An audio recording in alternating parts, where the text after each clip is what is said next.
अपनी अपनी दौलत। कहानीकार कमलेश्वर। स्वागत है। चलिए कहानी सुनते हैं। पुराने जमींदार का पसीना छूट गया यह सुनकर कि इनकम टैक्स विभाग का कोई अफसर आया है और उनके हिसाब किताब के रजिस्टर और बही खाते चेक करना चाहता है। अब क्या होगा मुनीम जी? जमींदार ने घबरा कर कहा। कुछ करो मुनीम जी।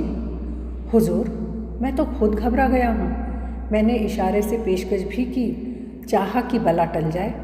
1 लाख तक की बात की, लेकिन वह तो टस से मस नहीं हो रहा है। मुनीम बोला। तो हे भगवान, मेरी तो सांस उखड़ रही है।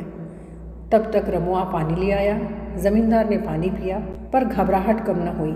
हिंदू है कि मुसलमान? सिख है। तो अभी लस्सी वस्सी पिलाओ, डिनर के लिए रोको, सोडा पानी का इंतज़ाम करो। फ़कीरे से बोल 3-4 मुर्गे कटवाओ और उनसे कहो हम सारा हिसाब दिखा देंगे, पर आप शहर से इतनी दूर से आए हैं, हमारे साथ डिनर करना तो मंजूर करें। मुनीम घबराया हुआ चला गया। 5 मिनट बाद फिर मुनीम अफसर को लेकर जमींदार साहब के प्राइवेट कमरे में आया। जमींदार साहब ने घबराहट छुपाकर लपकते हुए उसका स्वागत किया और उसे खास चांदी वाली कुर्सी पर बैठाया। आइए हुजूर, तशरीफ़ रखिए। यहाँ गांव आने में आपको बड़ी तकलीफ़ होगी, ज़मींदार साहब ने अदब से कहा। अब क्या करें ज़मींदार साहब, हमें भी अपनी ड्यूटी करनी होती है। आना पड़ा, अफसर बोला। तब तक लस्सी वस्सी के गिलास आ गए। यह लीजिए हुजूर, ज़मींदार साहब बोले। शाम को हम और आप ज़रा आराम से बैठेंगे। आप पहली बार तशरीफ़ लाए हैं? जी हाँ जी हाँ। लेकिन मुनीम से कहिए पिछले 3 सालों के हिसाब किताब के कागजात तैयार रखे। ज़मींदार के फिर पसीना छूट गया। उसने खुद को संभाला, पसीना पोंछ कर बोला, अरे हुजूर, पहले शाम तो गुजारिए, फिर रात को आराम फरमाइए। सुबह जैसा आप चाहेंगे वैसा होगा। तभी नौकर ने आकर मालिक को जानकारी दी। मालिक, रात के लिए फ़कीरे के यहाँ से कटे मुर्गे आ गए हैं। मालकिन पूछ रही हैं कि चारों शोरबे वाले बनेंगे या आधे भुने हुए और आधे शोरबे वाले। बताइए हुजूर, कैसा मुर्ग पसंद करेंगे, शोरबे वाला या भुना हुआ या दोनों? ज़मींदार साहब ने पूछा। इनकम टैक्स अफसर एकदम कच्चा पड़ गया। कहने लगा, ज़मींदार साहब मैं चलता हूँ। अरे क्यों? कहाँ? हमसे कोई गलती हो गई क्या? नहीं नहीं, लेकिन आपके साथ बैठकर मुर्ग खाने की मेरी औकात नहीं है। वैसे आपके मुनीम जी ने मुझे 1 लाख देने की पेशकश की थी, लेकिन मैं अब आपसे अपना इनाम लेकर जाना चाहता हूँ। ज़मींदार और सारे कारकुन चौंके कि आखिर यह माजरा क्या है। ज़मींदार साहब भी चौंके। लेकिन आप? हुजूर, मैं 1 लाख रुपए की रिश्वत लेकर भी जा सकता था, पर नहीं, मुझे तो आपसे बस अपना इनाम चाहिए। इनाम?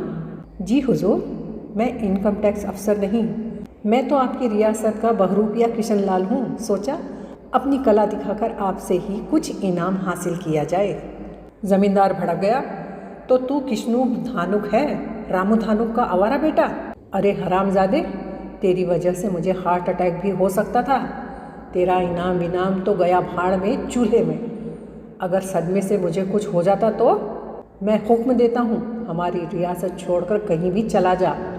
यहाँ दिखाई दिया तो मैं तेरे हाथ पैर तोड़वा दूंगा।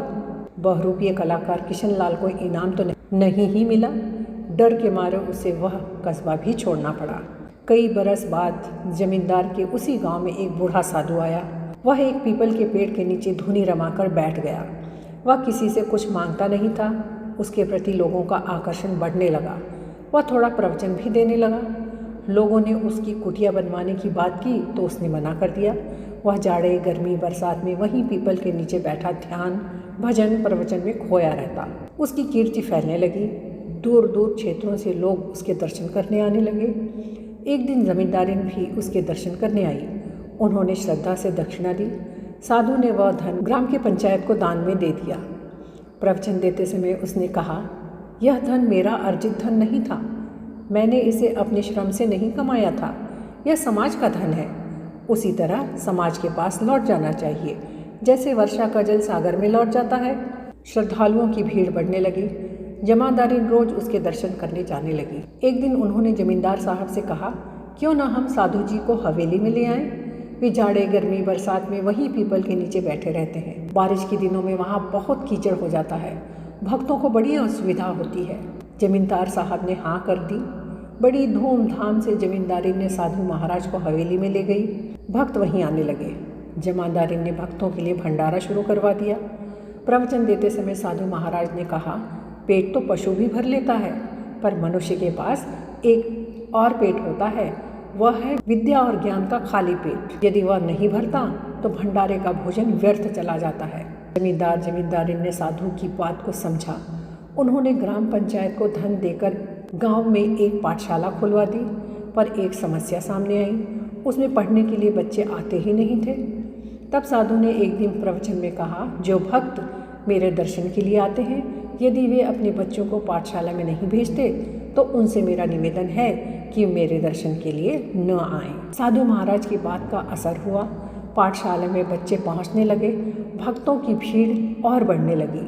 जमींदार और जमींदारी ने दुनिया का दूसरा चेहरा देखा और एक रात जब सारे भक्त जा चुके थे, उन्होंने अपनी सारी धन संपदा लाकर साधु महाराज के चरणों में रख दी।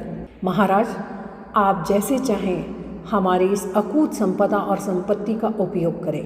दूसरे दिन सुबह भक्त आने लगे, पर साधु का कहीं पता नहीं था। जमींदार और जमींदारिन सत्ते में आ गए। पूरी हवेली की तलाशी ली गई। उस साधु की परछाई तक नहीं थी।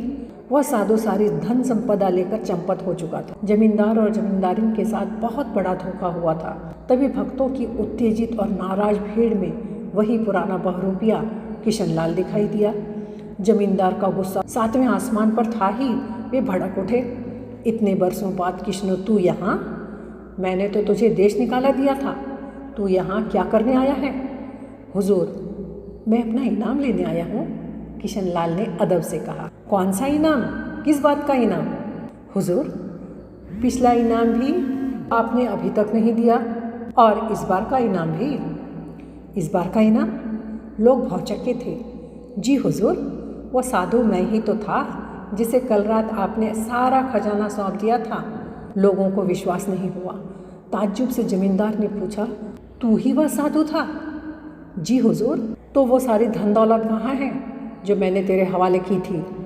हुजूर, वो सारी दौलत हवेली के पिछवाड़े वाली कोठरी में सही सलामत रखी है। नौकर चाकर दौड़ पड़े, वे खजाने वाली गठरी उठा ले आए। वह उसी की साधु वाली धोती में बंधी हुई थी। गठरी खोल के देखी गई। सारी दौलत के साथ ही उसमें उसकी दाढ़ी मूछें भी रखी थी, उसका गेरुआ कुर्ता और रुद्राक्ष की माला और अन्य मालाएं भी जो साधु के रूप में पहनता था। भक्तों की पूरी भीड़ ने राहत की सांस ली। जमींदार जमींदारी ने उसे ताज्जुब से देख रहे थे। अरे पागल, तब तू इनाम क्यों मांग रहा था? तू तो यह सारी दौलत लेकर भाग भी सकता था। भाग तो मैं जरूर सकता था हुजूर, लेकिन तब साधुओं पर से लोगों का विश्वास उठ जाता हुजूर। लोगों ने उसे आंख फाड़ फाड़ कर आश्चर्य से देखा। जमींदार और जमींदारी ने भी। सबकी आंखों में अचरज था। कितना बेवकूफ़ आदमी है यह। अपनी सच्चाई न बताता और सारा खजाना लेकर भाग जाता तो जमींदार भी क्या कर लेता। किशन बहरूपिया अपने इनाम के इंतज़ार में चुपचाप खड़ा था।